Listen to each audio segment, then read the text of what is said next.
Next one. Thermal physics, also known as thermodynamics, which I abbreviate down to just thermo. I'll try and go through this one pretty quickly, though this is another one kind of like fluid mechanics where there are a lot of little pieces here and there. On the outside, the key equations, since we already took care of pressure equals force divided by area, the key ones that you really, really want to be familiar with is the ideal gas law, PV equals nRT. Make certain you're comfortable with how to apply this. Okay? Next one, which is very, very useful, almost as useful as ideal gas law. This one is called the First Law of Thermodynamics.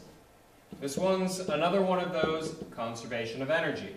We have the change in internal energy, the amount of energy that a gas has to be equal to the amount of heat we put in there plus the amount of work we do on it. Basically, all the different ways that we can put energy in there, it's got to add up to any change that we have in the energy in there. Getting familiar with this energy balance is very important. Between these two equations, if you know how to use these, you can pretty much solve just about anything in thermodynamics, at least at the intro level that we'll be dealing with. There are a couple other equations that you're going to need to have on hand, but these are the key ones. Among those other equations that you're going to need is, first off, I'm going to go ahead and do the full delta. So delta U, the change in internal energy, equals 3/2 nR delta T. Now, you can also find the internal energy of a gas species in and of itself simply by ignoring the deltas here. You would have the internal energy equals 3/2 nRT. Okay? But I'm going to go ahead and use the delta because it came up a lot for our ability to use this delta U, which is part of our conservation of energy in the first law of thermodynamics. We can also apply that to find the average kinetic energy of a gas particle in that species. So we can have the kinetic energy average is a little bit different. It is equal to, but it's based off the same stuff, 3/2 kBT, where K sub B is the Boltzmann constant. You can look that one up. Between it and the ideal gas constant, that's really all the things that you need constant-wise for thermal physics. And oftentimes those are provided for you, although it helps if you can remember R. In my class, we always pointed out that it was 8.314 joule per mole Kelvin. That brings me to an important conceptual point. For the most part, when in doubt, always, always, always use absolute temperature with any of these. It's not going to hurt you to use Kelvin when you could get away with Celsius. For the most part, the only times you can get away with Celsius are if you're using delta T of any kind. Any other time, you've got to use Kelvin. You've got to use an absolute temperature scale. And then the final equation that I'm going to put up here, this one is specifically for isobaric. And we'll talk about that in a moment. Isobaric processes are work done on the gas, so work in. This is good because you can take the result of this and plug it directly in to the first law of thermodynamics, is equal to negative P delta V.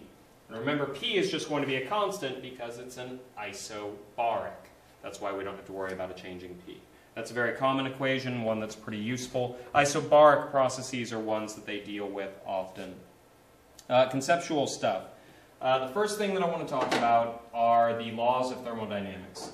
So we have the first law, which is the energy balance, which is delta U equals Q in plus work in. Second law told us a couple of things. In its broadest form, it tells us that the entropy of a closed system can never decrease.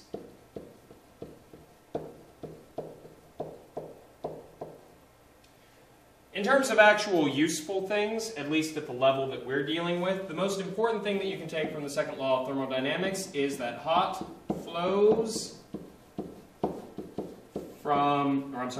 heat, not hot, heat flows from hot to cold.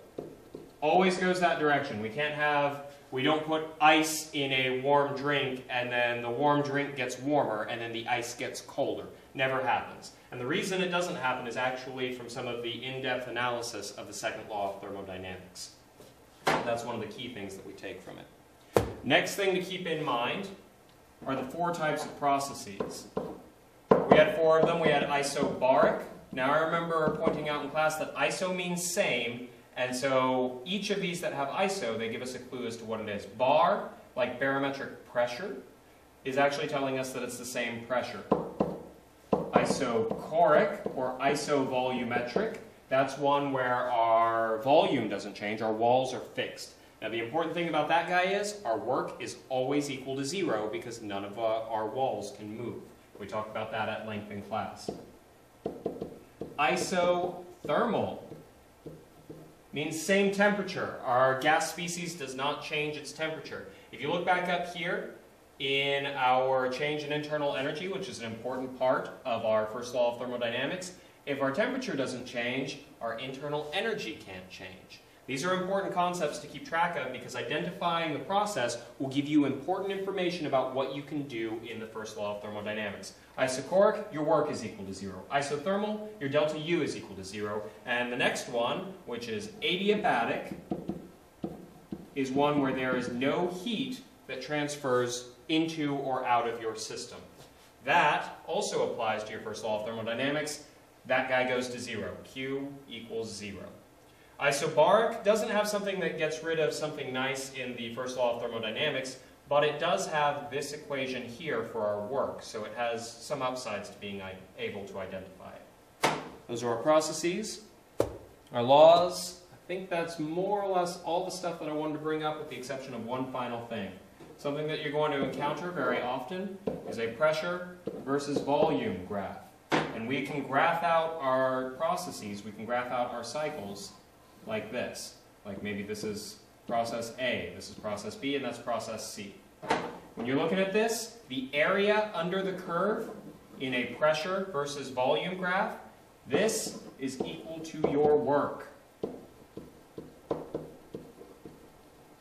That is very, very useful. One of the things that I got across in the class is, from physicists' viewpoint, the entire reason to study thermodynamics is to see how much work you can get out of it. We were designing engines. When you deal with thermodynamics and chemistry, you're looking at heat, energy released, and a couple of other things based on chemical things that they're interested in. Physicists, we're looking at engines, right?